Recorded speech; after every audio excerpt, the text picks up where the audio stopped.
gonna be a little wind back noise because I got the fan going in the window and turned the AC for the house off. It's nice and cool outside. So let's talk about stuff.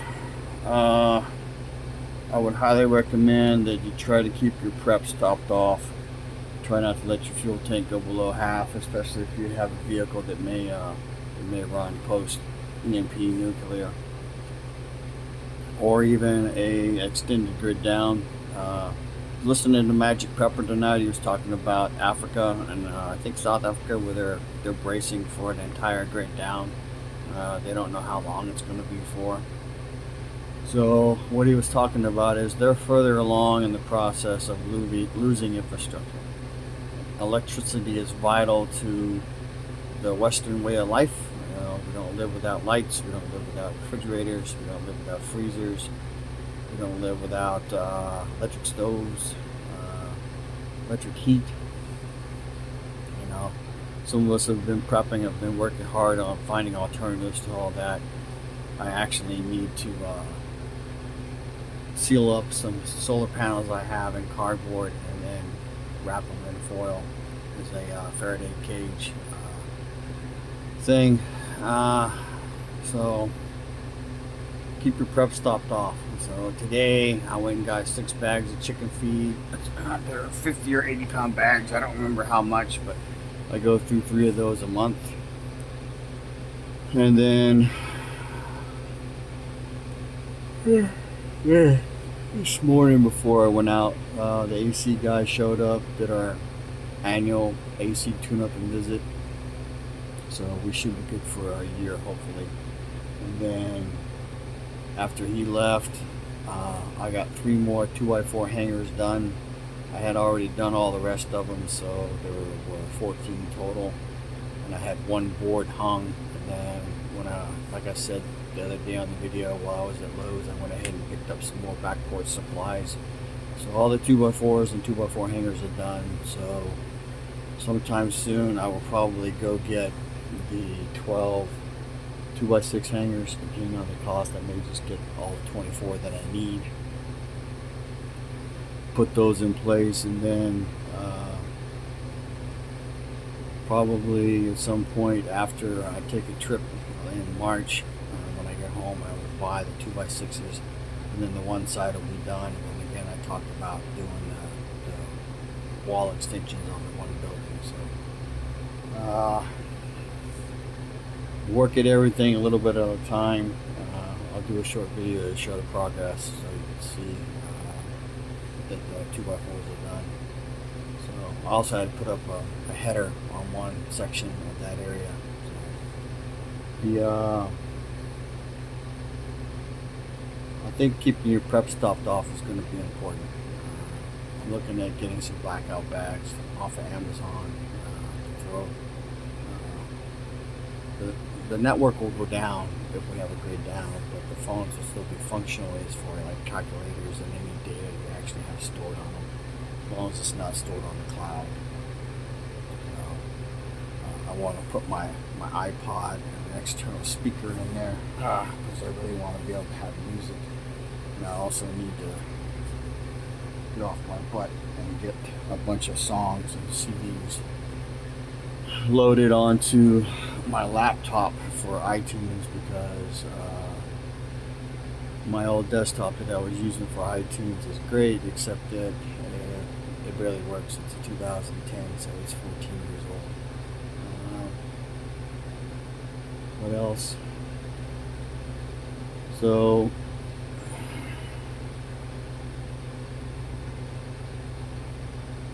I think having extra fuel on hand would be important for you, especially if you got a vehicle that's going to run.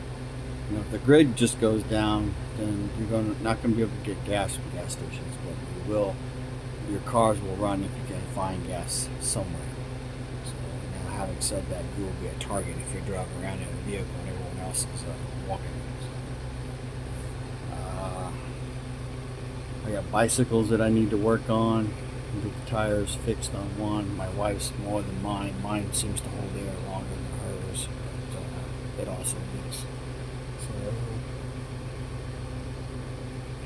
I've asked my wife every payday to pick me up a pair of work gloves for the next 4 or 5 months because if you have not done strenuous outdoor work where you need gloves, because if you don't have gloves, your hands will get all tore up.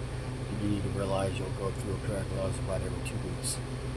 So I would say that over time you would probably want to take those gloves off for part of that work, toughen your hands up, and over time your hands will get stronger and tougher.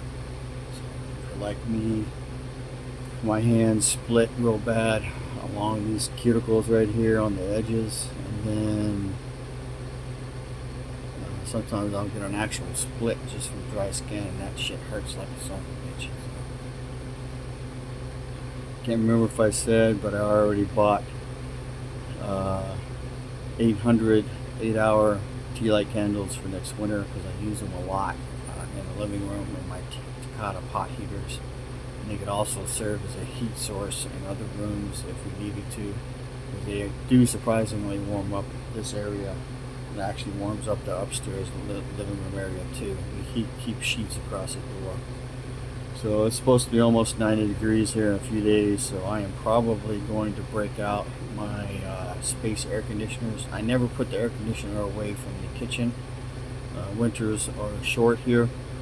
I do need to take it out and clean it before we actually start using it all the time. So I will be going direct. Bad word to say, but balls deep on the back porch as soon as we get done with the trip in March. So that would be my primary focus. I will focus all my money, all my attention. If I'm not taking care of my dad, running errands that have to be run, or mowing grass or doing something, I will be working on the back porch. So. And then I will try to take a day here and there for me because you need that. So my day is probably going to be Fridays, and then once a month, me and my wife have a car club meeting. So the thing that we're doing is we're going to the Fort Worth obviously Truck Nationals, and we have a house sitter that will be here and will be armed. So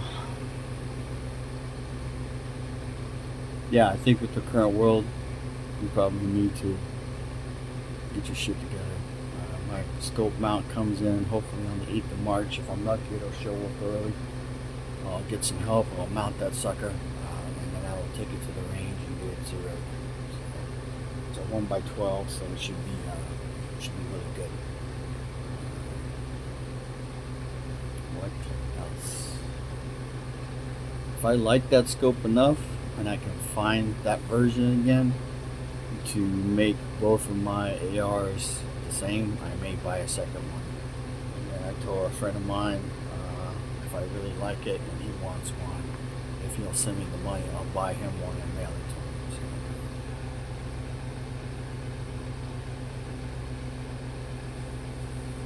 So I think it's important that your boomsticks are functional. Right now I have one that is down. It's not because it's broken, but because I took the scope off and put it back on. And I don't know for sure if the bullets will be hitting where I want them to hit. And I don't want it to go to the range with it and check it. I just want to go back to the range with it when the new scope is on it, and then it'll be set when it's done.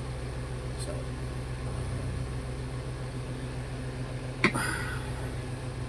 I am looking at, I want to get a handgun that has what's called a dummy cord loop on it, so that I can have a dummy cord attached to it, so that if for whatever reason I'm in a firefight or shooting and I get wounded and I drop the gun, then the gun will not stay on the ground. If someone drags me somewhere, the gun will come with me.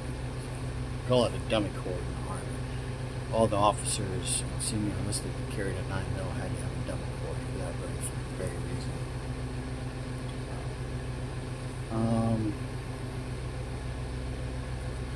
If things go the way they look like they're going to go, if we're lucky, we got a couple months, so I would spend a couple months getting ready. I'm working on the back porch a lot because my dad smokes, and he may stay out there. I don't know yet. I don't have to have a bathroom of some sort, so bathroom out there that you can sit out there and smoke. And, my plan is to have a TV for him. We'll have a chair, we'll put some carpet down so that it's relatively warm, insulated, soft under his feet.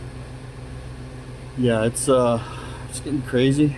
So if you have extended family, aging parents, or someone that live in the area, then I would recommend that you make plans and arrangements for them to move in with you if things go really good. So remember the saying: information is knowledge and power. Chief Prepper out.